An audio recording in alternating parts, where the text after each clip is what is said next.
در نبی پر پڑا رہوں گا، پڑے ہی رہنے سے کام ہوگا۔ اب تشریف لاتے ہیں استاد العلماء حضرت علامہ مولانا محمد رضا المصطفیٰ قادری صاحب۔ جناب محمد رضا المصطفیٰ قادری صاحب اب تشریف لاتے ہیں اور اپنے خوبصورت انداز میں ہمارے قلوب و اذہان کو مستفید فرماتے ہیں۔ نعرہ تکبیر، نعرہ رسالت، آستانہ علیہ قادریہ قاسمیہ ڈوڈا شریف۔ بسم اللہ الرحمن الرحیم، الصلاۃ والسلام علی رسولہ الکریم۔ الرجال قوامون علی النساء بما فضل اللہ بعضهم علی بعض، صدق اللہ العظیم وصدق رسولہ النبی الکریم الامین، ونحن علی ذالک لمن الشاہدین والشاکرین والحمد للہ رب العالمین۔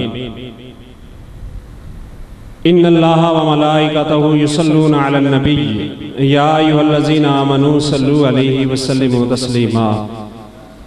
درود پاک پڑھیں تاکہ نیند غائب ہو جائے، سستی دور ہو جائے۔ الصلاۃ والسلام علیکہ یا رسول اللہ۔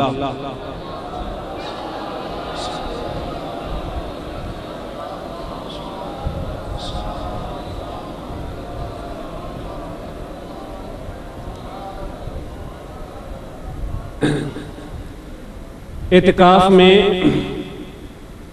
یہ جو میرے دل کی طرف بیٹھے ہیں، آخر میں باتیں کر رہے ہیں، میں نے الٹی سائیڈ نہیں بول لی، دل والی سائیڈ بول لی ہے، تو آپ میرے دل کے قریب ہیں، تو ذرا دل کے قریب آئیں۔ اور اس سے پہلے کہ میں اپنے موضوع کی طرف آؤں، امام مجدد الافسانی رحمۃ اللہ علیہ کا ایک قول پیش کرتا ہوں۔ آپ فرماتے ہیں کہ حضرت یعقوب علیہ السلام کے 12 بیٹے تھے، سب سے زیادہ پیار یوسف علیہ السلام سے تھا۔ انی رأیت 11 کوکبا والشمس والقمر رأیتہم لی ساجدین۔ یعقوب کو 12 میں سے سب سے زیادہ پیارے یوسف تھے۔ اسی طرح ان عدت شہور عند اللہ 12 شہرا، اللہ کے نزدیک مہینے بھی 12 ہیں۔ اللہ کو سب سے زیادہ پیار، اللہ کی سب سے زیادہ نوازشات، اللہ کی سب سے زیادہ عطائیں، اللہ کی سب سے زیادہ رحمت رمضان کے مہینے میں۔ اور یا رسول، اور رمضان میں سب سے زیادہ کرما والا، برکتوں والا، مغفرت والا، جہنم سے نجات دینے والا عشرائے جہنم سے آزادی ہے، جو اب شروع ہو چکا ہے اور آج کا دن ہے۔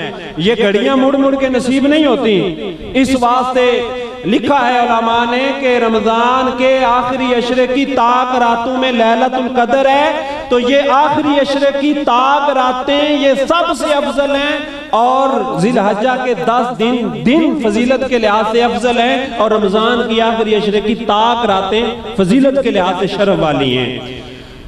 مقصد ان کا یہ ہے لیلۃ القدر کا حصول، جو آ کے بھی خالی کا خالی چلا جائے۔ امام مجدد الافسانی صاحب فرماتے ہیں جس طرح رمضان، جس بندے کا رمضان قرآن پڑھتے ہوئے گزرے گا، درود پڑھتے ہوئے گزرے گا، استغفار کرتے ہوئے گزرے گا، اللہ کی بارگاہ میں رجوع لاتے ہوئے گزرے گا، 11 ماہ اس اعمال کے ساتھ اس کا تعلق ہے اس مہینے کا۔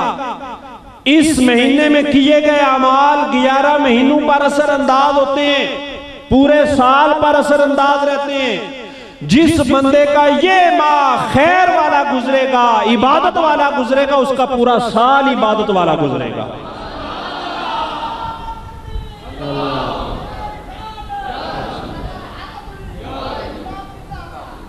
جس کا یہ مہینہ بھی، یہ 10 دن بھی سوتے ہوئے گزریں گے، اس کے سارا سال ہی سوتے ہوئے گزریں گے۔ جس کے یہ گپوں میں گزریں گے، موبائل فون پر چیٹنگ کرتے ہوئے گزریں گے، لہو و لعب میں گزریں گے، غیبت کرتے ہوئے گزریں گے، کبھی کھانے کی غیبتیں، جس کے آستانے کا لنگر کھانا اسی آستانے والوں کی غیبتیں کرنا۔ اللہ کے محبوب نے فرمایا بہت سارے روزے دار ایسے ہیں جن کو بھوک اور پیاس کے سوا کچھ بھی نہیں ملتا، اور بہت سارے راتوں کو جاگنے والے ایسے ہیں جن کو سوائے راتوں کے جاگنے کے اور کوئی شے نہیں ملتی۔ تو بد نصیبوں میں نہ ہوئیں، خوش نصیبوں میں ہوں کہ آئے ہیں کچھ پانے کے لیے، نہ کہ پہلے والا لٹانے کے لیے۔ تو میرے بھائیوں، یہ رمضان المبارک، یہ نزول قرآن کا مہینہ ہے، یہ عادات کو بدلنے کا مہینہ ہے۔ یہاں پر اعتکاف کا مقصد ہوتا ہے بندے کے کردار میں تبدیلی لائی جائے، بندے کے رویے میں تبدیلی لائی جائے، بندے کے مزاج میں تبدیلی لائی جائے۔ لیکن لوگ پہلے سے بھی زیادہ بدتر ہو کے جاتے ہیں۔ یہ تو اعتکاف ہے، لوگ حج کر کے آتے ہیں پہلے سے زیادہ تیز ہو جاتے ہیں۔ وہ ایک کہتا ہے، مشتاق یوسفی صاحب نے لکھا ہے کہ میرا داتا ہے، اس نے 5 قتل کیے ہیں، ہر قتل کے ساتھ اس نے ایک حج کیا ہے۔ ایک قتل کر لیتا تھا، پھر وہ حج کر کے بخشوا آتا تھا، تو پھر 6ٹھی دفعہ کہنے لگا اب مجھ سے حج نہیں ہوتا، اس لیے میں نے قتل سے توبہ کر لی ہے، اب میں بوڑھا ہو گیا ہوں، اب حج نہیں ہو سکتا، اس لیے میں بندہ نہیں پھڑکا سکتا۔ تو یہ لوگوں نے ایک ذریعہ بنایا ہوا ہے جناب کہ ٹھیک ہے اس کو گناہ کیسے کرنے اور بخشوانا کیسے، لوگوں کو سارے اپنے حساب کتاب آتے ہیں۔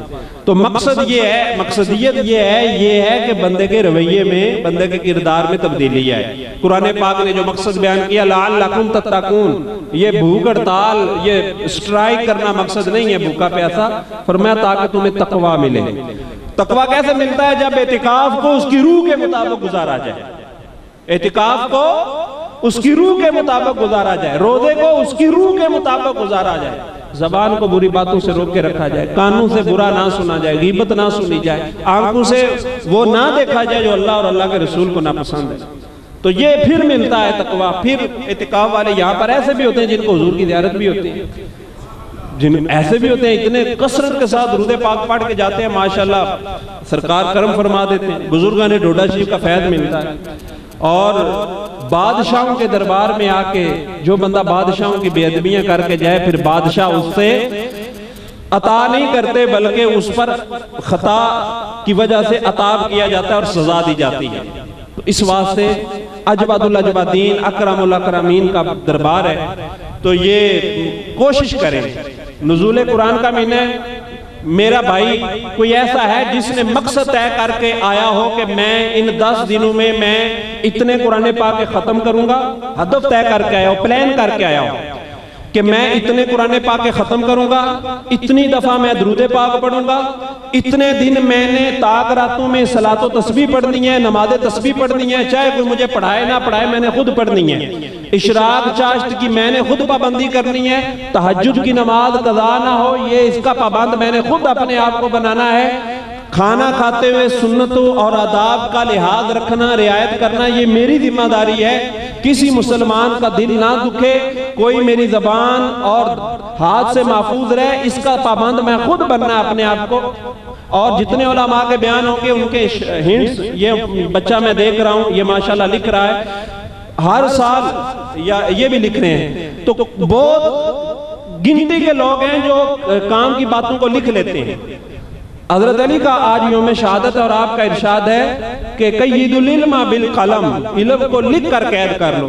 تو یہ وہ باتیں ہیں جو مقصدیت ہم طے کرتے ہیں نا کہ ہم نے یہ کام کرنا ہے، گول سیٹ کرتے ہیں، اپنے مقاصد کا تعین کرتے ہیں، ان 10 دنوں میں میں نے حاصل کیا کرنا ہے۔ اگر لنگر کھانا ہے، سونا پینا ہے تو پھر یہ ہو جائے گا، سب کچھ ہو جائے گا۔ رہ گئی رسم اذاں روح بلالی نہ رہی، پھر یہ کام بطور رسم کے ہوں گے، جو اس کی روح ہے اعتکاف کی، اعتکاف کا مقصد ہے وہ فوت ہو جائے گا۔ تو ہے کوئی ایسا بندہ جو اپنے اہداف تعین کر کے آیا ہو؟ ذرا ہاتھ کھڑا کرے، ماشاءاللہ 1 2 3 4 5 6۔ اچھا بہت تھوڑے ہمارے بزرگ ہیں بھائی، علامہ صاحب آپ دیکھ رہے ہیں کہ جو پہلے سے طے کر کے ہیں کہ ان 10 دنوں کو ہم نے کس طرح گزارنا ہے، ان 10 راتوں کو یا 9 راتوں کو ہم نے کس طرح گزارنا ہے۔ تو میرے بھائیوں یہاں پر اس دفعہ بہت اچھی سیٹنگ ہے، بہت مستند اور سنجیدہ اور بعمل علماء کے بیانات ہیں اور بہت کچھ حاصل کیا جا سکتا ہے۔ تو آپ نے آپ کو بدلنے کا یہ مہینہ ہے، ٹھیک ہے؟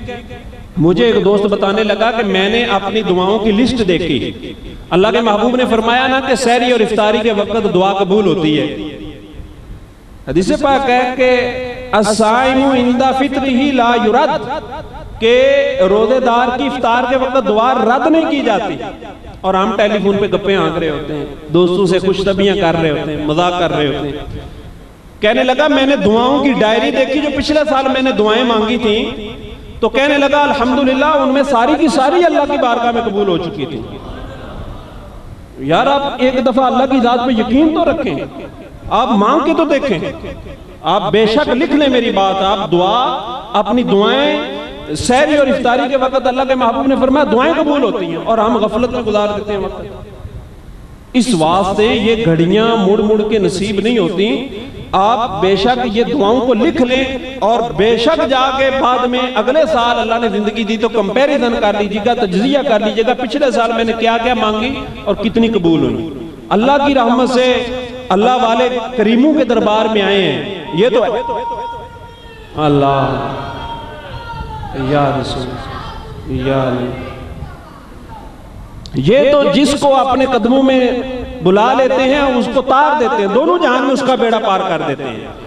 ایسے سخی لوگوں کے بارگاہ میں آئے ہیں، اور اوپر سے اللہ پاک کی رحمتوں کی ایسی چھما چھم بارش ہو رہی ہے، ایسی نوازشات ہیں، ایسی عطائیں ہیں، پھر بھی کوئی بندہ خالی کا خالی چلا جائے۔ اللہ کے محبوب نے جبریل امین علیہ السلام نے عرض کی یا رسول اللہ جو بندہ رمضان کو پائے اور عبادت کر کے اللہ کو راضی کر کے جنت کا حقدار نہ بن جائے وہ ہلاک ہو جائے۔ اللہ کے محبوب نے فرمایا آمین۔ ٹھیک ہے، تو میرے بھائیو یہ ہم ہلاکت والوں میں نہ ہو جائیں، گھاٹا پانے والوں میں نہ ہو جائیں، خسارہ پانے والوں میں نہ ہو جائیں۔ دیکھیے سب سے پہلے تعین کیجئے قرآن پاک کی تلاوت کا کتنا معمول ہے ہمارا، قرآن کے جو حلقے لگتے ہیں سیکھنے سکھانے کے میں کتنی ذوق شوق کے ساتھ۔ میں پڑھ رہا تھا حضرت امام مالک رحمت اللہ تعالیٰ علیہ حدیث کے بہت بڑے عاشق تھے، علم حدیث پڑھانے کا بہت شوق تھا آپ کو، لیکن جب رمضان آتا آپ حدیث پاک کا درس بند کر دیتے اور کہتے کہ صرف قرآن پاک پڑھوں گا۔ اس میں قرآن پاک چونکہ اس مہینے میں نازل ہوا ہے، یہ اپنے منہ میاں مٹھو نہیں ہے، میرے دادا جان تھے بڑے پکے حافظ تھے۔ میں آج یہاں پر بیٹھا ہوں قرآن کی برکت بتا رہا ہوں، وہ 2 دنوں میں قرآن پاک ختم کرتے تھے رمضان شریف میں، 15 سپارے ایک دن میں پڑھتے تھے، 15 سپارے دوسرے دن میں، اور 2 دن میں قرآن پاک ختم ہو جاتا۔ رمضان میں قریباً 15 قرآن پاک ختم کرتے تھے۔ دیکھیں ہم کتنا پڑھتے ہیں، یہاں پر حافظ بھی بیٹھے ہیں وہ بھی غفلت میں وقت گزار دیتے ہیں۔ تو یہ ان کے قرآن کا فیض ہے کہ آج اس جگہ پہ بیٹھ کے میں لوگوں کو قرآن کی طرف بلا رہا ہوں۔ ان الذی فرض علیک القرآن لرادوک الی معاد، اللہ پاک نے قرآن کو فرض کیا ہے۔ ایک تفسیر اس کی یہ بھی ہے کہ اللہ نے ان الذی فرض علیک القرآن، اللہ نے آپ پر قرآن فرض کیا ہے، جس طرح نماز فرض ہے، روزہ فرض ہے، یہ قرآن فرض ہے اس امت پر۔ اور آج ہم قرآن پڑھنے کا ہمیں ذوق ہی نہیں ہے، شوق ہی نہیں ہے۔ قرآن پاک اتنا قرآن پاک ہے کہ حضرت علی المرتضیٰ آج آپ کا یوم شہادت ہے کہ رمضان، آؤ فرمان علی سناتا ہوں۔ حضرت مولا علی فرماتے ہیں جس وقت میرے دل میں خواہش پیدا ہوتی ہے کہ میں اللہ سے کلام کروں، اس وقت میں نماز پڑھتا ہوں، اس وقت میں نماز پڑھتا ہوں۔ نماز اللہ سے کلام ہے، اللہ سے مناجات ہے، اللہ سے راز و نیاز کی باتیں ہیں، اللہ سے سرگوشیاں ہیں۔ آپ نے جو بھی دعائیں مانگنی ہے سجدے میں جا کے مانگیں، اپنی مغفرت کی دعا کریں، اپنی بخشش کی دعا مانگیں، عربی میں مانگیں، ربنا اغفر لی ولوالدی پڑھ دیں، اللہم اجرنی من النار پڑھیں، ربنا آتنا فی الدنیا حسنہ، نفلی نمازوں میں کثرت کے ساتھ دعائیں مانگیں۔ دیکھیں اللہ کا کرم کتنا ہوتا ہے۔ اور حضرت علی المرتضیٰ فرماتے ہیں جس وقت میرے دل میں یہ خواہش پیدا ہوتی ہے کہ اللہ مجھ سے کلام کرے، اللہ مجھ سے باتیں کرے، فرمایا میں اس کے قرآن کی تلاوت کرتا ہوں۔ تو قرآن کا تو فیض ہوتا ہے۔ حضرت امام مالک رحمت اللہ علیہ ہر دن میں، حضرت امام مالک رحمت اللہ علیہ ایک ختم پاک ایک دن میں کرتے تھے اور ایک قرآن پاک کا ختم رات کو کرتے تھے رمضان شریف۔ اور ہمارے آقا امام اعظم ابو حنیفہ 2 نفلوں میں قرآن پاک کا ختم کرتے تھے۔ اللہ یا رسول،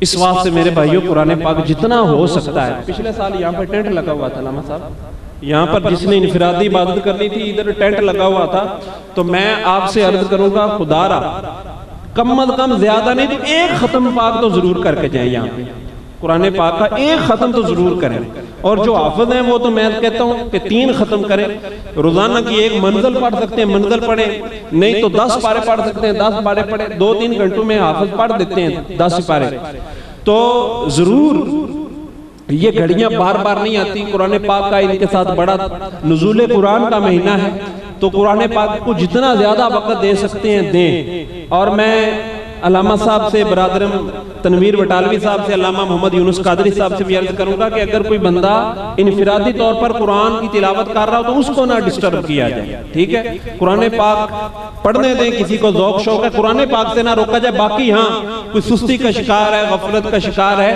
تو اس کو ضرور آنا چاہیے، یہاں پر بیٹھنا چاہیے اور قرآن پاک سے محبت کی دعا مانگنی چاہیے۔ یہ قرآن قبر کا نور ہے، ٹھیک ہے، اپنے پڑھنے والے کی شفاعت کرے گا۔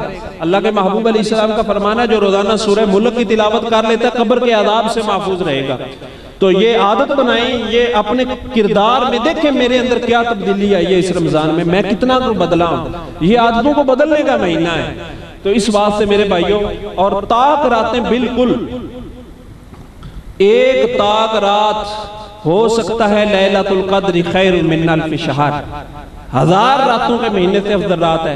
علماء نے یہاں تک لکھا ہے کہ کوشش کر رہے ہیں کہ رمضان کا کوئی دن بھی صدقے سے خالی نہ جائے، صدقہ بھی دیں روزانہ، بے شک 5 روپے دے دیں، 10 روپے دے دیں، صدقہ ضرور دیں، کیونکہ پھر یہ موقع مڑ کے بار بار آیا نہیں کرتے، اور رمضان میں لیلۃ القدر میں اگر صدقہ دے دیا تو 84,000 سال کے صدقے کا ثواب ملے گا، ٹھیک ہے۔ تو اس واسطے نفل بھی پڑھیں، زیادہ نہیں تو 3 بار سورہ اخلاص ہی پڑھ دیا کریں، قل هو اللہ احد پڑھ دیا کریں، ایک ختم قرآن پاک کا ثواب ملے گا، ٹھیک ہے۔ تو یہ وہ چیزیں ہیں جو آپ اپنے اہداف پہلے سے تعین کریں۔ یہ جو گروپ بنے ہوئے ہیں ان میں جو گروپ لیڈر ہیں یہ اپنے ہدف لکھوائیں، آج 21واں روزہ ہے کہ ہم نے کیا کھویا کیا پایا۔ سب سے بڑی چیز جو ہے خود احتسابی، یہ کام آپ کے خود کرنے والا ہے، محاسبہ نفس، اور ہر کام کرنے کے بعد بیان سننے کے بعد سوچیں، رات کو سونے سے پہلے سوچیں آج میں نے کیا کھویا کیا پایا، کتنا کچھ لرننگ ہوئی، کتنا کچھ حاصل کیا، کتنا کچھ میں قابل عمل ہے اور عمل کیا، کتنی مجھ میں سستی رہی، نماز مسجد میں رہ کر بھی میں باجماعت نہیں پڑھ سکا، تکبیر اولیٰ جاتی رہی، تو قصور کس کا ہے؟ شیطان کا ہے یا شیطانیاں کرنے والے لوگوں کا ہے؟ شیطان تو قید ہے، شیطان تو قید ہے۔ چھٹیاں ہوئی ہیں بچوں کو تو چھٹیوں کا کام ملا ہے، سکول والوں نے جناب چھٹیوں کا کام دے کر بھیج دیا بچوں کو کہ آپ نے چھٹیوں کا کام کر کے لانا ہے، تو شیطان بھی جاتے وقت چھٹیوں کا کام دے گیا ہے کہ میں جا رہا، یہ چھٹیوں کا کام تم نے خود کر کے لانا ہے، تو لوگ اعتکاف میں بیٹھ کر جبکہ شیطان قید ہیں شیطانیوں سے باز نہیں آ رہے۔ تو اس بات سے یہ شیطانیاں چھوڑ دے۔ جب انتظامیہ کی طرف سے کہا گیا ہے کہ موبائل فون الاؤ نہیں ہے اور اس کے علاوہ فضول باتیں الاؤ نہیں ہیں، تو یہاں پر پھر اللہ کے محبوب کا وہ فرمانا سناؤ کہ مسجد میں دنیا کی بات نیکیوں کو اس طرح کھا جاتی ہے جس طرح آگ لکڑی کو کھا جاتی ہے۔ یہاں پر بیٹھ کر پاناما لیگز پہ تبصرے کرنے، پاکستان اور انڈیا کے کرکٹ میچوں کے احوال ریکارڈ سارا کچھ دیکھنا، پھر یار اعتکاف نہیں بیٹھنا تھا، نہیں بیٹھنا چاہیے تھا جب یہ ان باتوں سے باز نہیں آ سکتے۔ تو یہ خود احتسابی کرنی ہوگی، آپ کو دیکھنا ہوگا میری ان باتوں کا کسی ایک بندے نے بھی اثر لے لیا نا، میں سمجھوں گا کہ میرے یہاں پر آنے کا مقصد پورا ہو گیا۔ خود احتسابی ضرور کیجئے گا کہ آج میں نے کیا کھویا کیا پایا۔ یقین جانے اپنے وقت کے ضیاع پر جتنا آپ افسوس کریں گے، اور کوشش کریں وقت کو ضائع ہونے سے بچایا جائے۔ جب ذمہ دار پانی لگاتا ہے نا، یہاں پر ایسے لوگ بیٹھے ہیں جو ماشاءاللہ ذمہ دار ہیں، تو پانی لگاتے ہیں تو ان کی زیادہ توجہ اس کی ہوتی ہے کہ پانی رڑتا تو نہیں پیا، کتنا پانی رڑتا تو نہیں پیا۔ اسی طرح آپ یہ دیکھیں کہ میرا وقت ضائع تو نہیں ہو رہا، کون کون سی چیزیں ہیں جو میرا وقت ضائع کر رہی ہیں، ان چیزوں پہ آگے بند ہے، ان چیزوں کو آگے ڈکا بند ہے۔ جو چیزیں آپ کا قیمتی وقت ضائع کر رہی ہیں، آپ کو عبادت نہیں کرنے دے رہی، ان چیزوں کے آگے ڈکا لگا دیں، بند باندھ دیں، انشاءاللہ تعالی آپ خود احتسابی کریں گے تو 10 دن آپ مالا مال ہو کے جائیں گے اور فیضیاب ہو کے جائیں گے انشاءاللہ۔ اللہ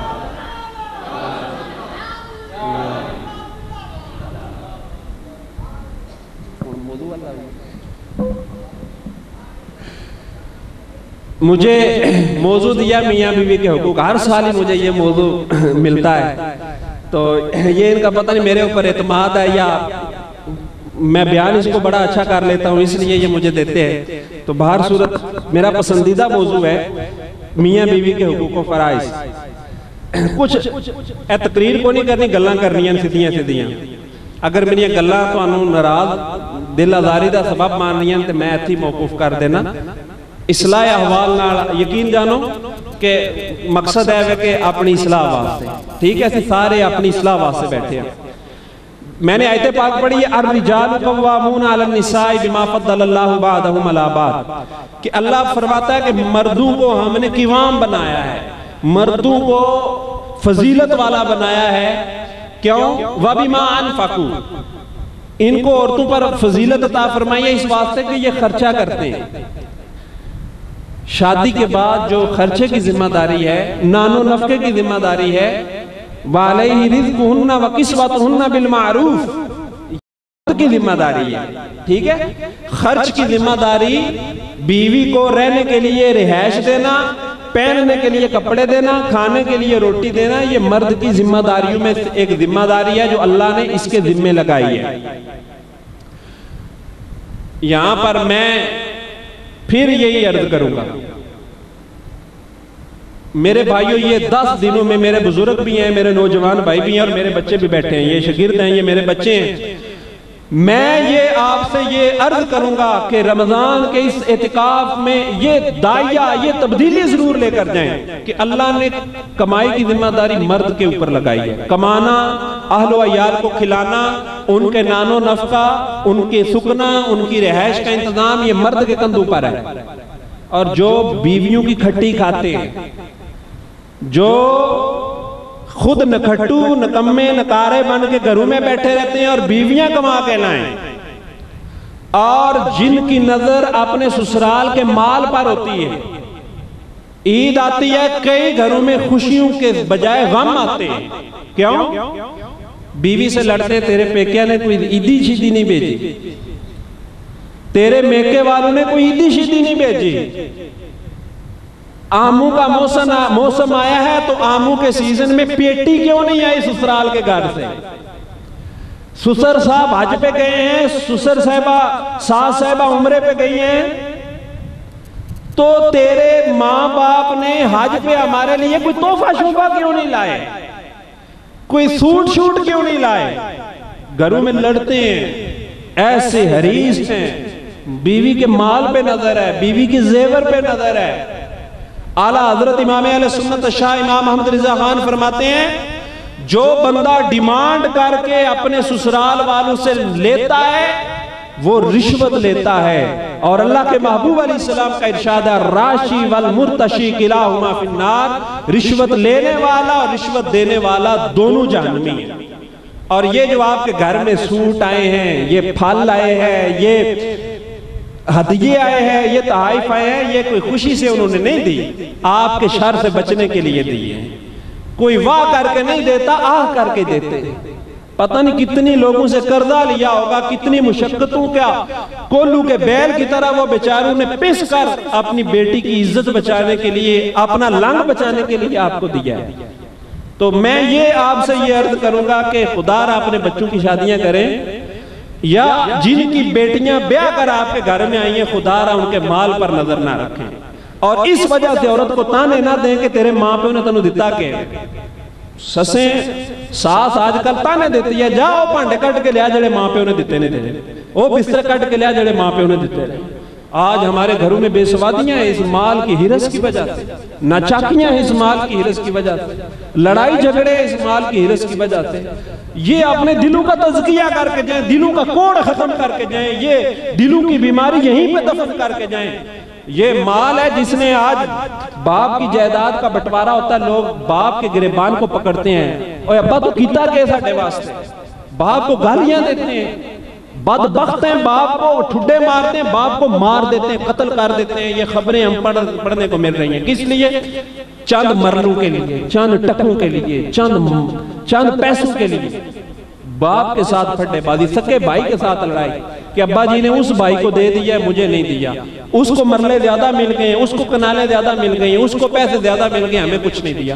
بیوی کے ساتھ پھڈا ہے، بیوی کے ساتھ لڑائی ہے کہ جا پہ کیا تو لے گیا. تو اللہ نے تو قرآن میں یہ مرد کی ذمہ داری لگائی ہے، کمانا، کھلانا، اہل و عیال کو پالنا. تو کیوں بیویوں کو تنگ کرتے ہو؟ کیوں بیویوں کو مجبور کرتے ہو؟ کیوں بیویوں پر ظلم کرتے ہو؟ اور وہ اپنے والدین کی عزت کا تحفظ کے لیے وہ عورت بیچاری ایسا کرتی ہے اور دل سے کبھی بھی اس شوہر کی فرما بردار نہیں ہوگی، کبھی بھی اس سے راضی نہیں ہوگی. تو خدا را نبی پاک علیہ السلام نے ارشاد فرمایا عورت سے نکاح کیا جاتا ہے مال کی وجہ سے، یا جمال کی وجہ سے، یا اس کے حسن کی وجہ سے، یا اس کے دین کی وجہ سے. اللہ کے محبوب نے فرمایا تم دین کو ترجیح دو. اور حدیث پاک کا مفہوم ہے جس نے عورت سے مال کی وجہ سے نکاح کیا. آج بڑے گھروں میں لوگ شادیاں کرتے ہیں، کوٹھی والا کوٹھی والے کا رشتہ دار ہے، بنگلے والا بنگلے والے کا ساک ہے، اور ذمہ دار بڑا چودھری چودھری سے رشتہ داری کرتا ہے، اپنے غریب رشتہ داروں کا لفٹ نہیں کراتا. اور اگر کرائے بھی تو تانے دے دے کر اس بچی کو وصیتیں دی جاتی ہے، اس کا روح کو سلگا کے رکھ دیا جاتا ہے اور اس کی صلاحیتوں کو تباہ کر کے رکھ دیا جاتا ہے. میرے پاس کڑیاں والا میں ایک بندہ آیا، جی بیوی کو طلاق دینی ہے. تو یہ اس نے اچھا کیا مجھ سے مشورہ کر لیا. میں کہتا ہوں کہ جس طرح نکاح پڑھاتے وقت بھی آپ کسی عالم صاحب کو بلاتے ہیں نا کہ جی قاری صاحب نکاح پڑھا جو، تو طلاق دیتے وقت بھی کسی سے مشورہ کر لو جی طلاق دینی تو کس طرح دینی.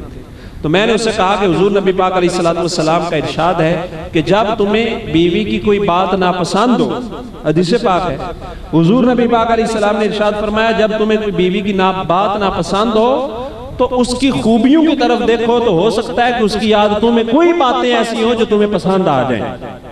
میں نے کہا آپ ایک کاغذ پہ لکھیں بیوی کی خامیاں، بیوی کے اندر جو قباحتیں ہیں، آپ ایک کاغذ پہ قباحتوں کے عنوان سے وہ ساری ترتیب بار لکھ دیں.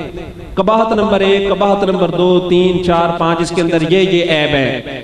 پھر دوسرے کاغذ پہ آپ اس کی بیوی، اپنی بیوی کی خوبیاں لکھیں کہ اس کے اندر اوصاف کیا ہیں، اچھائیاں کیا ہیں، میری بیوی کے اندر اچھی باتیں کون کون سی ہیں. تو وہ جناب طلاق دینے سے وقتی طور پہ ایک دن رک گیا، دوسرے دن وہ دونوں پیپر لے کے آ گیا. ایک پہ قباحتوں والا پیپر چھوٹا تھا، 2-3 ہی عیب تھے، اور اس کی جو خوبیاں تھی وہ زیادہ تھی. تو آئیے میں آپ کو وہ سناتا ہوں. میں نے اسے یہی بات سنائی. ایک بندہ حضرت فاروق اعظم کے پاس آیا اپنی بیوی کی شکایت لے کر کہ میری بیوی جھگڑالو بہت ہے، لڑتی جھگڑتی بہت ہے. تو حضرت فاروق اعظم کے دولت پہ آیا تو ان کے گھر سے بھی اندر لڑائی کی آواز آ رہی، اندر 751 چار رہی سی. حضرت فاروق اعظم کی بیوی برس رہی تھی آپ پر اور حضرت فاروق اعظم سن رہے تھے. تو حضرت فاروق وہ نہ واپس جانے لگا. تو امیر المومنین فاروق اعظم نے فرمایا بھئی مسئلہ حل کیے بغیر، سوال بتائے بغیر ہی واپس جا رہے ہو. کہنے لگا جی میں تو ایسی بھی میری بیوی لڑاکی ہے، ڈاڈی بڑی ہے، تو انہوں اپنے نالوں بھی زیادہ مظلوم پایا ہے، تو اڈی بیوی میرے نالوں بھی ڈاڈی ہے، تے میں واپس جا رہا ہوں. حضرت فاروق اعظم نے فرمایا سنو، میری بیوی کے اندر کچھ خوبیاں ہیں جس کی وجہ سے میں نے اس کو رکھا ہوا ہے. پہلی خوبی تو یہ ہے، فرمایا کہ میں گھر میں نہیں ہوتا، یہ میرے بچوں کی اور میرے مال کی حفاظت کرتی ہے. میں گھر میں نہیں ہوتا تو یہ میرے بچوں کی اور میرے مال کی حفاظت کرتی ہے. اور دوسرا فرمایا یہ مجھ کو حرام سے بچاتی ہے، مجھے پاک دامن رکھتی ہے، میں اس کی وجہ سے حرام سے بچ کر حلال اور پاک دامنی کے راستے پہ چلتا رہتا ہوں. تیسری بات آپ نے یہ فرمایا کہ یہ میرے لیے کھانا پکاتی ہے اور میرے بچوں کے کپڑے دھوتی ہے. کھانا پکاتی ہے، میرے اور میرے بچوں کے کپڑے دھوتی ہے. تو فرمایا یہ اس کی خوبیاں اس کی خامیوں پر حاوی ہیں جس کی وجہ سے میں نے اس کو رکھا ہوا ہے. اس نے کہا کہ یہ خوبیاں تو میری بیوی کے اندر بھی ہیں. پھر اس نے طلاق دینے سے اپنا ارادہ ترک کر دیا. تو میرے بھائیوں، بیوی لانڈری والا کام کرتی ہے، آپ ایک کپڑے دھونے کے لیے الگ ملازم رکھیں، ایک مستقل ملازم کا کام وہ آپ کے گھر میں بیوی کر رہی ہے. آپ کھانا پکانے کے لیے خانسامہ رکھیں، ایک کوک رکھیں، ایک مستقل کوک کا کام آپ کی گھر میں بیوی کر رہی ہے. آپ گھر میں سویپر رکھیں, صفائی کرنے والی علیحدہ, تو آپ کا مستقل کام صفائی کرنے والا ہماری وہ بیوی کر رہی ہے. تو کتنی اوصاف ہیں, کتنی خوبیاں ہیں. آپ کی عزت کا تحفظ, آپ کے جان کا تحفظ, مال کا تحفظ, بال بچوں کا تحفظ. اگر اس کے اندر کوئی خامیاں ہیں تو پھر ہمیں اس خامیوں کو نظر انداز کرنا چاہیے, کیونکہ عیبوں کے بغیر کوئی بھی انسان اس دنیا میں نہیں ہے. اللہ کا ہر نبی ہر عیب سے پاک ہوتا ہے, باقی ہر انسان کے اندر خامیاں ہوتی ہیں, کمزوریاں ہوتی ہیں. اور عورت فطری طور پر پیدا ہی مرد کی پسلی سے پیدا کی گئی ہے. اللہ کے محبوب علیہ السلام نے ارشاد فرمایا کہ یہ ٹیڑھی پسلی سے پیدا کی گئی ہے, تو اس سے اسی طرح نفع اٹھایا جا سکتا ہے. اگر کوئی بندہ اس کو سیدھا کرے گا, اس کی ساری خامیاں دور کرے گا, تو اس کو توڑ ڈالے گا. ٹھیک. اور عورت کو فطری طور پر روٹھنے کا حق ہے. لڑتی ہیں عورتیں, ہماری مائیں ازواج مطہرات بھی حضور سے لڑ پڑتی تھی, جھگڑتی تھی, بشری تقاضے تھے, عورتیں تھیں, اور عورت کو روٹھنے کا حق ہے. میں سناؤں حدیث پاک, اللہ کے محبوب علیہ السلام نے ارشاد فرمایا, عائشہ مجھے پتہ چل جاتا ہے کہ تم کس دن مجھ سے راضی ہو کس دن ناراض ہو. سیدہ عائشہ صدیقہ نے عرض کی, یا رسول اللہ آپ کو کیسے پتہ چلتا ہے؟ فرمایا, جس دن تم مجھ سے روٹھ جاتی ہو تو کہتی ہو ابراہیم کے رب نے یہ کہا, اور جس دن مجھ سے راضی ہوتی ہو تو یہ کہتی ہو کہ محمد کے رب نے یوں کہا. اس دن میرا نام لیتی ہو, اور جس دن مجھ سے روٹھ جاتی ہو اس دن ابراہیم علیہ السلام کا نام لیتی ہو. تو یہ دیکھیں, ہماری ماں بھی روٹھ جاتی تھی. سیدہ عائشہ صدیقہ, سیدہ ام حبیبہ, سیدہ جویریہ, یہ ساری ازواج مطہرات حضور سے روٹھ جاتی تھی. عورت کو روٹھنے کا حق ہے. تو ساڑھے کو عورت ناراض ہوتے آدھن کھا خسمان جانی ہے جا. بلکہ میں تو وہاں پہ گیا مکہ شریف میں, تو اتھے بھی مائی بابا ساڑھے لڑن پہ, اور بابا آکھے پہ مائی نو ایتھے پیکے کوئی نہیں ہویا بھی جتے روز کے ٹور جانے. یعنی یہ لوگ عمرے پہ بھی جائیں نا ساڑھے, تو اتھے جا کے بھی انہیں لڑنا ہی ہوتا. اعتکاف بیٹھنے ہیں وہاں پہ بھی لڑنا ہی ہوتا ہے, لڑائی کے علاوہ اور دوسرا کام کوئی نہیں. تو حضور نبی پاک علیہ السلام کا اسوہ حسنہ یہ ہے کہ حضور علیہ السلام آپ برداشت کرتے تھے, اور صحابہ کرام علیہ رضوان کے سامنے آپ نے اسوہ رسول سے دیکھو. تعدد ازواج پہ علامہ تنویر صاحب کے ذوق کی نظر میں ایک نقطہ کرتا ہوں, چونکہ ان کی شادی ہو رہی ہے انشاءاللہ یہ رمضان شریف کے بعد. تو حضور نبی پاک علیہ السلام نے 9 نکاح فرمائے ہیں, 9 بیویاں تھیں. علماء نے ایک وجہ حضور کی کثرت نکاح کی یہ بھی لکھی ہے, حضور نبی پاک علیہ السلام کی کثرت نکاح کی ایک وجہ علماء نے یہ لکھی کہ اللہ کے محبوب نے ہر مزاج کی عورت سے نکاح کیا, ہر طبیعت کی عورت سے نکاح کیا, ہر کردار رویے اور ہر قبیلے اور ہر مزاج کی عورت سے نکاح کر کے نبھا کر کے اپنے اسوہ سے یہ ثابت کر دیا کہ قیامت تک آنے والا میرا امتی کوئی بندہ یہ کہہ نہیں سکتا کہ فلاں مزاج کی عورت سے نبھا نہیں ہو سکتا, فلاں عورت سے نبھا کرنا بہت مشکل ہے, اس کے ساتھ زندگی گزارنا بہت مشکل ہے. اللہ کے رسول نے اس عورت کے ساتھ زندگی گزار کے اور نبھا کر کے بتا دیا ہے کہ قیامت تک میرے نقش قدم پر چلتے آؤ, میں نے ہر طرح کی عورت کے ساتھ زندگی گزار کے تمہیں بتا دیا.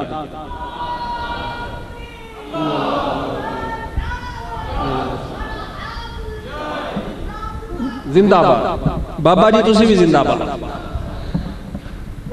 اچھا, ابو جہل کا بیٹا جب مسلمان ہوا نا, اس کا نام تھا حضرت اکرمہ رضی اللہ تعالیٰ.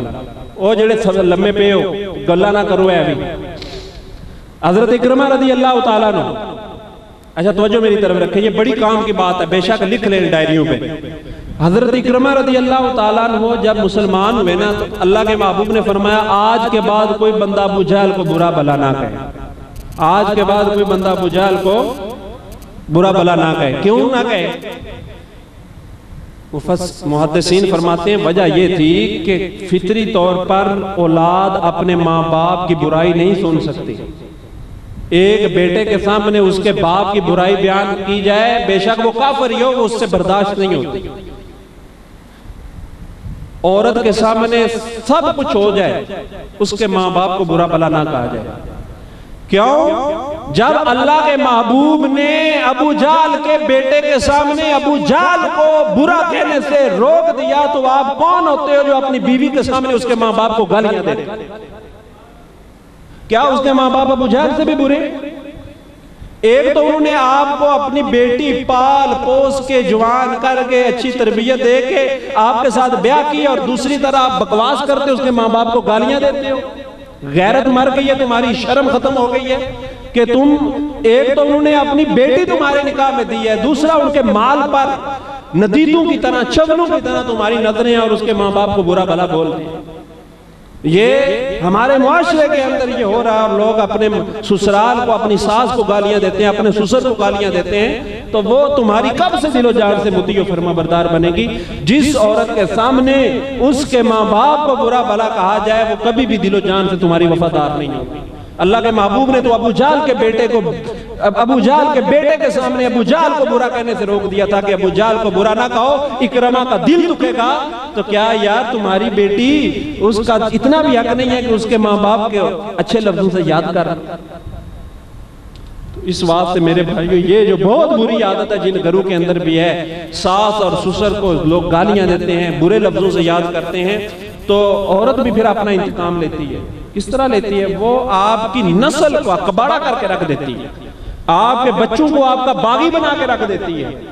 پچھلی عمریں پھر بڈھا چار پائی ڈال کے اکیلا کسک رہا ہوتا ہے، تڑپ رہا ہوتا ہے، کوئی اس کے نیڑے لگتا نہیں ہے، اس کے نزدیک کوئی نہیں آتا، کیونکہ ماں نے اپنا حمایتی بنا لیا ہوتا ہے، باپ کو ظالم بنا کے پیش کیا تھا، تیرا باپ بڑا ظالم ہے، تیرا باپ مجھ سے لڑتا ہے۔ تو پھر آپ تڑپیں گے، سر پہ ہاتھ رکھ کے روئیں گے، لیکن آپ کی بات سننے والا کوئی نہیں ہوگا۔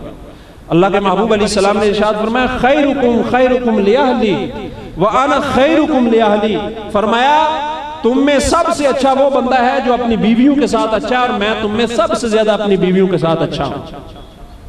حضرت فاروق اعظم کا ارشاد ہے، فرماتے ہیں يَنبَغِي لِرَجُلٍ اَن يَكُونَ فِي بَيْتِهِ كَالطِّفْلِ، فرماتے ہیں کہ بندے کو چاہیے کہ جب گھر میں آئے نا، اپنا علم، اپنا فضل، اپنا وقار، اپنا خاندانی چدراہٹ اپنے گھر کے دروازے پہ چھوڑا ہے، اور جب گھر میں آئے تو بچہ بن کے داخل ہو، بچہ بن کے آئے۔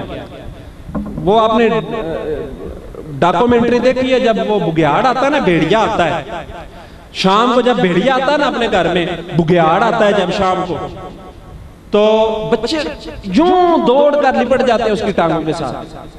آپ ویڈیو دیکھیں بے شک نیٹ پہ، بچے اس کی ٹانگوں کے ساتھ لپٹ جاتے ہیں، پھر وہ ان کو چومتا چاٹتا ہے، ان سے پیار کرتا ہے۔ میرے بھائیوں، ایک بگیاڑ، ایک بھیڑیا اپنے بچوں کے پاس شام کے وقت آئے، وہ دوڑ کے آتے ہیں، اس کی ٹانگوں کے ساتھ لپٹ جاتے ہیں، ان سے پیار کرتے ہیں، سے محبت کرتے ہیں۔ اور انسان اپنے گھر میں جائے تو ہر شے اپنی جگہ پہ دبک جائے، سہم جائے، بچے ڈر کے بھاگ جائیں، بیوی ڈر کے بھاگ جائے، یہ کوئی انسانیت ہے؟ اس سے تو جانور بگیاڑ اچھا ہے۔ تو سوچو کہ بگیاڑ جتنا بھی گھر میں ماحول نہیں بنا سکتے، ہم گھر میں آتے ہیں جناب، حضرت فاروق اعظم فرماتے ہیں بندے کو چاہیے گھر میں بچہ بن کے داخل ہو، بچوں کے ساتھ ہنسے کھیلے، محبت والا، مربت والا، شائستگی والا ماحول پیدا کرے۔ اور ہم گھر میں جاتے ہیں جناب، کس شیر کی آمد ہے کہ رن کانپ رہا ہے، ہر شے اپنی جگہ پہ آ جاتی ہے، وہ چھپ کر ابو جی آ گئے، حاجی صاحب آ گئے، چودھری صاحب آ گئے۔ مطلب یہ ہے کہ گھر میں لڑائی، کپڑے استری نہیں ہوئے تو خانہ جنگی، کھانا تیار نہیں ہوا تو خانہ جنگی، کھانا مزاج کا نہیں پکا تو خانہ جنگی شروع ہو جاتی ہے، بات پہ بے سوادیاں، بات پہ بے سوادیاں۔ وہ عورت کہنے لگی جس نے طلاق دینی تھی، میں نے جس کو بولا تھا ایک کاغذ پہ اپنی بیویوں کی خوبیاں، ایک پہ خامیاں لکھ کے لاؤں، تو میں نے کہا بہن یہ تمہیں طلاق کیوں دینا چاہتا ہے؟ تو شوہر کے بقول اس کی بیوی بڑی بدتمیز تھی، کہنے لگا جی میرے ساتھ بدتمیزی کرتی ہے، میرا ادب نہیں کرتی۔ تو وہ عورت کہنے لگی جی حضرت صاحب میں تو بالکل گنگی تھی، مجھے تو بولنا ہی نہیں آتا تھا، میری زبان ہی انہوں نے کھلوائی ہے، میرے ساتھ واہیاتیاں، بدتمیزیاں، لچر پن، لفنگا پن، سارا کچھ کر کے نا میری زبان انہوں نے کھلوائی ہے، اب یہ کہتے ہیں کہ یہ بدتمیز ہو گئی۔ تو یہ دیکھ کہ یہ اس میں قصور ہمارا بھی ہے کہ نہیں ہے؟ ڈاکٹر کے پاس بیوی کو لے جاتے ہو تو یہ تو دیکھو کہ اس کو بیمار کرنے میں ہماری زبان کا عمل دخل کتنا ہے، آپ کے تن نے اس کی روح کو گائل کر کے رکھ دیا ہے۔ تو اگر ہماری زبان ٹھیک ہو جائے نا، ڈاکٹر کے پاس جانے کی نوبت ہی نہ آئے، یہ گھر کی بیماریاں ویسے ہی ختم ہو جائیں۔ زیادہ بیماریاں ہماری زبان کی تیزی کی وجہ سے ہیں، ہماری بدتمیزی کی وجہ سے ہیں، ہماری گھر میں بد اخلاقی کی وجہ سے ہیں۔ پھر ایسے اعتکافوں کا، ایسے عمروں کا کیا فائدہ، دلوں میں کوڑ بھرا ہوا ہے۔ دلوں میں میں یہ بار بار کہتا ہوں کہ خدا را دلوں سے یہ ہرس مال کی ختم کر کے جاؤ کہ اپنی بچوں کی شادیاں مال کے لیے نہیں کرنی، نیک اعمال کے لیے کرنی ہے، حضور کی سیرت کے لیے کرنی ہے، اور کبھی بھی اپنی بیوی کو تانے دیے ہیں یا اپنی بہو کو تانے دیے ہیں اسے ہاتھ جوڑ کے معافی مانگ لیں۔ اللہ کے محبوب علیہ السلام نے ارشاد فرمایا رمضان کیا لیلۃ القدر بھی اسے کوئی فائدہ نہیں دے سکتی جس بندے کے دل میں کوڑ ہو، کینہ ہو، دوسرے مسلمان کا بغض بھرا ہوا ہو، اس کو کوئی بھی فائدہ نہیں دے سکتی۔ اور فرمایا جس کو جو بندہ رمضان میں قطع رحمی کرتا ہے، رشتے کی کاٹ کرتا ہے، رشتے کو ختم کرتا ہے، اس کو بھی کوئی فائدہ نہیں ہوتا، رمضان کا کوئی فائدہ نہیں ہوتا، حج کا بھی کوئی فائدہ نہیں ہوتا۔ رشتے کو ختم کرنے کا یہ مطلب ہے خونی رشتے کا اس تعلق کو ختم کر دینا۔ مجھے ایک بزرگ کی بات یاد آ گئی، میں نے یہیں کی لائبریری میں پڑھی ہے، پیر محمد احمد شاہ صاحب کے اللہ مزار پہ کروڑوں رحمتوں کا نزول فرمایا، آپ نے لائبریری بنائی ہے، تو لائبریری کی کتاب میں میں نے پڑھ رہا تھا کہ ایک بزرگ نے وصیت کی کہ بیٹا رشتہ داری کو ختم نہ کرنا، مظلوم بن جانا، ظالم نہ بننا، کیونکہ جس دن تم ظالم بن گئے ہر طرح کی ترقی کا دروازہ تم پہ بند ہو جائے گا، معاشی ترقی بھی، روحانی ترقی بھی، علمی ترقی بھی، جسمانی ترقی بھی، ہر طرح کی ترقی رک جائے گی، ریورس گیئر لگ جائے گا۔ جس دن تم ظالم بن گئے الٹے آ جاؤ گے، کاروبار میں خسارہ آئے گا، روحانی طور پہ تباہ ہو جاؤ گے، مالی طور پہ تباہ ہو جاؤ گے، معاشی طور پہ تباہ ہو جاؤ گے، علمی طور پہ تباہ ہو جاؤ گے، خاندانی وجاہت کا کباڑا ہو جائے گا جس دن تم ظالم بن گئے۔ جو گھروں میں ظلم کر رہے ہو ڈریں اللہ سے، اللہ کے محبوب نے فرمایا مظلوم کی بد دعا سے ڈرو، اللہ کی عرش کو سیدھی جا کے لگتی۔ اس واسطے جنہوں نے جس طرح بھی اپنی بیوی کا دل دکھایا یا بیوی کی سائیڈ لے کر ماں کا دل دکھایا ان کو چاہیے۔ اور دوسری بات میرے بھائیوں، قربانی کا جانور ہوتا ہے نا جی، ابھی آ رہی ہے قربانی، 10 دن وہ جانور کو کیا کرتے ہیں، 10 دن جناب اس کو مہندی لگا رہے ہیں، کبھی اس کو جناب نہلا رہے ہیں، کبھی اس کے اوپر غبارے بند رہے ہیں، کبھی اس کو جھنجرے پہنا رہے ہیں، کبھی اس کو گھنگرو پہنا رہے ہیں، کبھی اس کو گانا پہنا رہے ہیں، کبھی اس کو مالا پہنا رہے ہیں، کبھی اس کے لیے دال آ رہی ہے، کبھی اس کے لیے چارہ آ رہا ہے، کبھی اس کو کوئی شے کھلائی جا رہی ہے، کبھی کوئی شے کھلائی جا رہی ہے۔ اور میں کہتا ہوں اتنا پیار جتنا تم ایک جانور سے کرتے ہو، قربانی کے جانور جتنی خدمت اپنی بیوی کی بھی کر دو تو گھر امن کا گہوارہ بن جائے۔ اس جانور جتنا ہی محبت دے دے نا ہم اپنی بیوی کو، دیکھیں جانور سے کتنا پیار کرتے ہیں، قربانی کی جانور کی کتنی خدمت ہو رہی ہے۔ اتنا احساس اگر بیوی کا بھی کر لینا، اور یہ کوئی غلط بات نہیں ہے۔ رمضان کے مہینے میں غزوہ بدر ہوا، کیوں جی علامہ تنویر صاحب، علامہ یونس صاحب، رمضان کے مہینے میں غزوہ بدر ہوا۔ یہ میری بات لکھ لے، میں کئی کتابوں کا نچوڑ بیان کر رہا ہوں۔ رمضان کے مہینے میں غزوہ بدر ہوا، حضرت عثمان غنی غزوہ بدر پہ نہیں گئے، کیوں نہیں گئے؟ گھر میں بیوی کے ہاں بچے کی ولادت تھی۔ حضرت عثمان غنی دورے داماد رسول ہیں، اللہ کے محبوب نے فرمایا 2 شہزادیاں ان کے نکاح میں تھی، حضور نے فرمایا میری 40 بیٹیاں بھی ہوتی تو ایک ایک کر کے عثمان کے نکاح میں دے دیتا۔ اس میں سے بنیادی وجہ حضرت عثمان غنی کا کردار تھا۔ حضرت عثمان غنی غزوہ بدر جو اسلام و کفر کی جنگوں میں بنیادی کردار ہے جس کا، اور جو 5 سا پلٹنے کی باتیں تھی، مسلمان 313 کفار 1000 کا لشکر ہے، حضرت عثمان غنی نہیں گئے، بیوی کا ڈیلیوری کا ٹائم تھا، بچے کی ولادت تھی، عثمان غنی کو حضور نے فرمایا بیوی کی خدمت کرو، اللہ تمہیں گھر بیٹھے جہاد کا ثواب عطا فرمائے گا۔ آج شوہر اپنی بیوی کو خدمت کر دے، وہ پانی شانی پہ آ دے تو وہ رن مرید ہو جاتا ہے، اور ادھر عثمان غنی نے بیوی کو سنبھالا ہے، بیوی کی خدمت کی۔ تو حضور کی سیرت میں بتا رہا ہوں، میں حضور علیہ السلام کا اسوہ بتا رہا ہوں، اور حضور نبی پاک علیہ السلام نے کتنی خدمت کی۔ ہماری ماں حضرت خدیجہ کا آخری وقت ہے، وصال کا وقت ہے، ہماری ماں حضرت خدیجہ رضی اللہ تعالیٰ عنہا بستر مرگ پہ لیٹی ہوئی ہیں، اللہ کے محبوب سے کمبل مانگا، یا رسول اللہ مجھے اپنا کمبل عطا فرمائے، مجھے سردی لگ رہی ہے۔ سنو رسول اللہ کا جملہ، جس نبی کا میلاد مناتے ہو، جس نبی کا کلمہ پڑھتے ہو، اللہ کے محبوب علیہ السلام نے فرمایا ہے خدیجہ تم نے تو یہ تو کمبل مانگا ہے، اگر تم مجھ سے میرے جسم کی کھال بھی مانگتی میں اتار کے تمہیں دے دیتی۔ کیا ہم میں اتنی ہمت ہے اپنی بیوی کو یہ کہہ سکیں؟ پرائی عورتوں کے ساتھ بڑا اس نے اخلاق کا مظاہرہ کیا جاتا ہے، اور جو اپنی بیوی ہو اس کے ساتھ کوئی بندہ ہنس کے بول لے تو ہمارا معاشرہ پتہ نہیں کس طرح کا معاشرہ ہے۔ یہ ہندوانہ کلچر کا یہاں پر اثرات ہیں کہ کوئی بندہ اپنی بیوی کے ساتھ ہنستا کھیلتا ہوا لوگوں کو ایک آنکھ نہیں پاتا، اور جو جن میاں بیوی میں محبت پیار ہو تو ان کے حاسدین بھی بہت زیادہ ہوتے ہیں، ان سے حسد کیا جاتا ہے، اور ان کی محبت پیار لوگوں کو ایک آنکھ نہیں پاتی، بالخصوص گھر کی خواتین کو جو حاسدین عورتیں ہوتی ہیں، دوسروں کا گھر اجاڑنے والی بدبخت ترین عورتیں ہیں، جو دوسرے لوگوں کے گھروں کے جن کو دوسروں کی خوشیاں دیکھنا راس نہیں آتا، جن کے کلیجے میں ٹھنڈ نہیں پڑتی، حسد کی آگ میں جل بھن کر کباب بن جاتی ہیں۔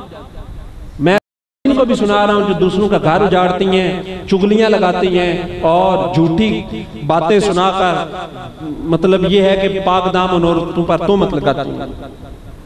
حضور نبی پاک علیہ السلام کا اسوہ حسنہ کیا ہے کہ اپنی بیویوں کے ساتھ اللہ کے محبوب نے حضرت بی بی عائشہ سے نکاح کیا، سب سے بڑا مالدار تھا مکہ مکرمہ میں کپڑوں کا تاجر جناب ابوبکر صدیق۔ حضور نے جہیز کے نام پر ایک سوئی تک نہیں لی، سیدہ عائشہ صدیقہ سے نکاح کیا، حضور نے ایک سوئی تک بھی نہیں لی اپنے سسرال سے۔ جو آج سسرال سے پرچیاں مانگ کے پرچیاں لکھ کے ڈیمانڈیں کر کے چیزیں مانگتے ہو، عورتوں کو گھروں سے لڑ کر بگا دیتے ہو کہ جاؤ اپنے ماں باپ سے حصہ لے کر آؤ، حضور نے تو سیدہ عائشہ صدیقہ سے کوئی شے نہیں لی۔ حضرت حفصہ فاروق اعظم کی بیٹی ہیں، حضور نبی پاک علیہ السلام نے کوئی شے نہیں لی اپنے سسرال سے۔ حضرت ام حبیبہ قریش کا بہت بڑا مالدار سیٹھ حضرت ابو سفیان، اس کی بیٹی ہیں حضرت ام حبیبہ، حضور نے اپنے سسرال سے ایک ٹکا بھی نہیں لیا۔ حضرت صفیہ حیی ابن اخطب یہود کا بہت بڑا سردار ہے، حیی ابن اخطب اس کی شہزادی ہیں، حضور نے اپنے سسرال سے ایک جوڑا تک بھی نہیں لیا، ایک سوئی تک بھی نہیں لی، ایک روپیہ تک بھی نہیں لیا۔ حضرت زینب بنت جاش قریش کے بہت بڑے سردار کی بیٹی ہیں، حضور کے نکاح میں آئی، حضور نے کچھ بھی نہیں لیا۔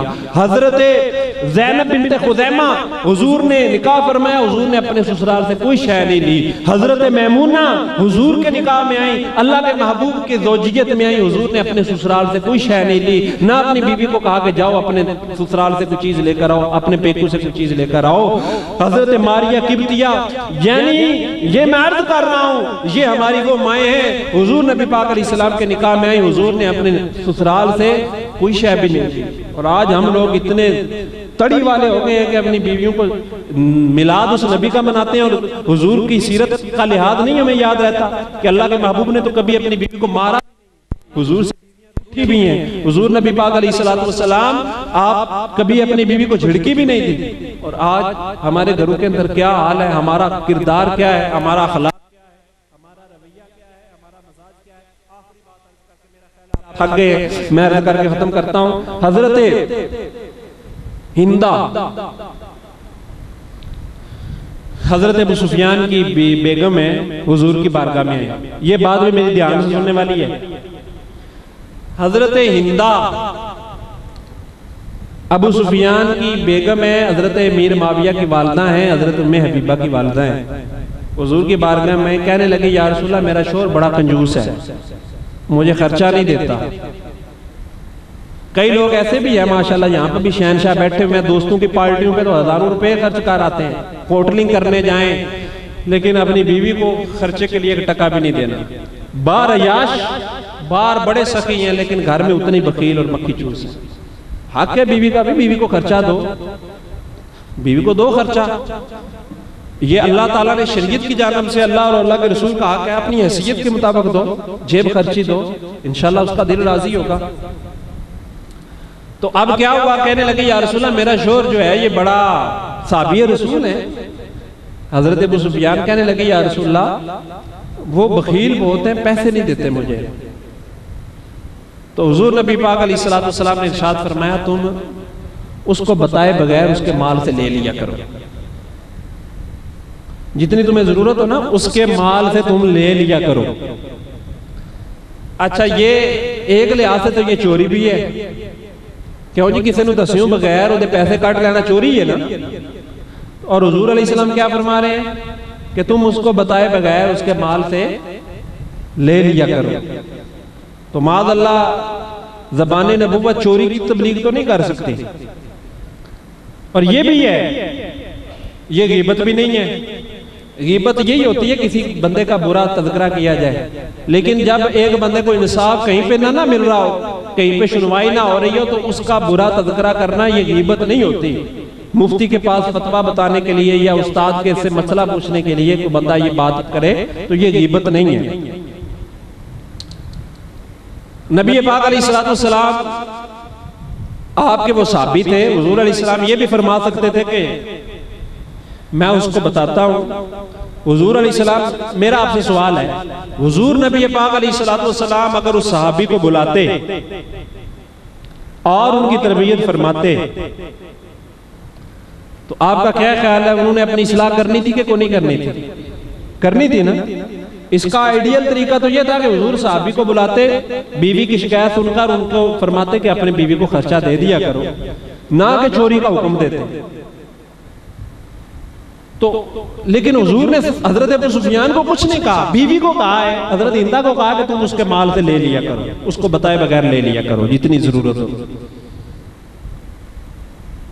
اس کی ایک وجہ علماء نے یہ لکھی ہے کہ دراصل بات یہ ہے کہ رسول اللہ صلی اللہ تعالیٰ علیہ وسلم اپنے طرز عمل سے، اپنے اسوہ حسنہ سے یہ بات بتانا چاہتے تھے کہ نبی وہ ہوتا ہے، میرا اسوہ یہ ہے کہ لوگوں کے گھروں میں پرائی مداخلت نہ کی جائے، لوگ خود ہی اپنی اصلاح کریں.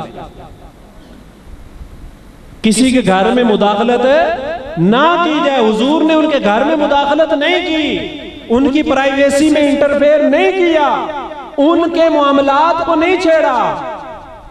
لوگوں کے گھر تب اجڑتے ہیں جب باہر سے مداخلت ہوتی ہے. آپ اتفاق کرتے ہیں اس بات سے؟ جب بیرونی مداخلت ہوتی ہے، جب باہر سے یہ ٹوئیاں لگائی جاتی ہیں، یہ چگلیاں لگائی جاتی ہیں، یہ لتیاں لگائی جاتی ہیں، یہ کان بھرے جاتے ہیں، تو پھر لوگوں کے گھر اجڑ جاتے ہیں. اوے تیری بیوی تو انج ہے، تیری بیوی تو اس طرح ہے، بیوی کے کان بھرے جاتے ہیں، تیرا شوہر تو یوں ہے، تیرا شوہر تو وہ ہے. تو اس واسطے یہ میاں بیوی نے زندگی گزارنی ہے تو بیرونی مداخلت اس کو کٹ آف کرنا پڑے گا، اس کو ختم کرنا پڑے گا. تو یہ میں نے کچھ باتیں کی ہیں، تو امید ہے آپ انشاءاللہ الحمدللہ تھک چکے ہیں بحمدللہ. اب بابا جی بیٹھ جاؤ.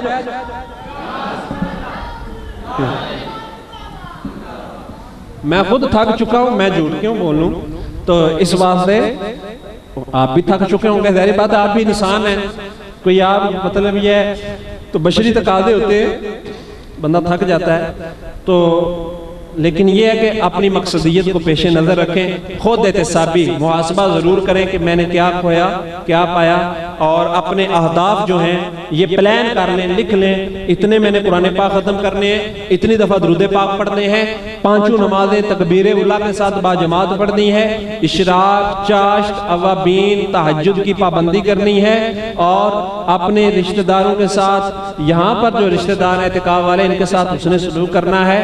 نہیں ابھی آپ پکے تھلے بسترا ڈالیا سب تو پہلے جگہ مان لی، اور بابے نے جناب ہوتے پکھا ہی کوئی نہیں ہے، ابھی گرمی میں سسک رہے ہیں، اثار کریں، کہیں بزرگوں آپ ادھر یہاں پہ سو جائے، میں ادھر سو جاتا ہوں. اس میں یہ دل کو سمجھانے والی بات ہوتی ہے. فرضوں کے بعد سب سے افضل عمل، بلکہ میں نے علامہ صاحب یہ بزرگ کا قول پڑھا ہے، وہ فرماتے ہیں کہ بندے کو چاہیے کہ نفلی عبادت سے بھی افضل کام یہ ہے کہ بندہ اپنی بیوی کے ساتھ خوش طبعی کر لے.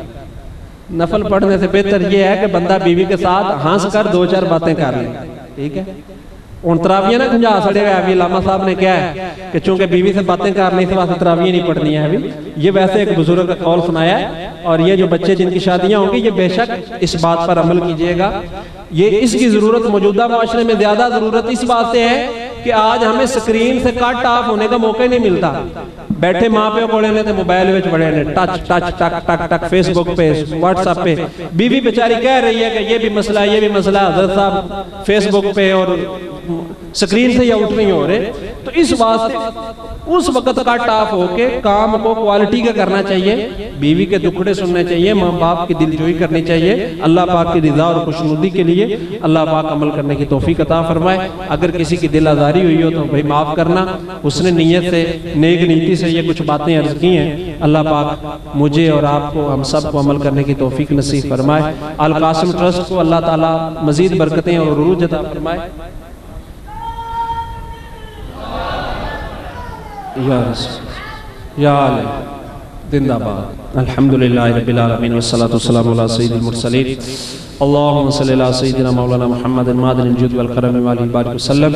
یا رب کریم ہماری یہ ٹوٹی پھوٹی گفتگو اپنی بارگاہ میں قبول فرما، ہمارے معتکفین کا اعتکاف قبول فرما، یا اللہ پاک سستیاں غفلت دور فرما، کاہلی کا خاتمہ فرما، تیری رضا اور خوشنودی کے لیے چاکو چوبند ہو کر اور مستعد اور ہمہ وقت تیار ہو کر یا اللہ پاک تیری رضا اور خوشنودی والے کام بجا لانے کی توفیق عطا فرما، کثرت کے ساتھ قرآن پاک کی تلاوت کی توفیق عطا فرما، درود و سلام کی پابندی کی توفیق نصیب فرما، یا اللہ پاک سنتیں نفل فرائض و باجماعت یا اللہ پاک سنن و مستحبات سب امور کی بجا آوری کی توفیق نصیب فرما، یا اللہ روزانہ صدقہ کرنے کی توفیق عطا فرما، یا اللہ پاک روزانہ استغفار کرنے کی توفیق عطا فرما، یا اللہ پاک اپنی یاد میں آنسو بہانے کی توفیق عطا فرما، اپنے گناہ بخشوانے کی توفیق عطا فرما، بزرگان ڈوڈا شریف کے فیض و برکات کو تا قیامت جاری و ساری فرما، ان کے مزار پر انوار پر کروڑ کروڑ رحمتوں کا نزول فرما، یا اللہ پاک القاسم ٹرسٹ کو دنیا اور آخرت کی اچھی جزا نصیب فرما۔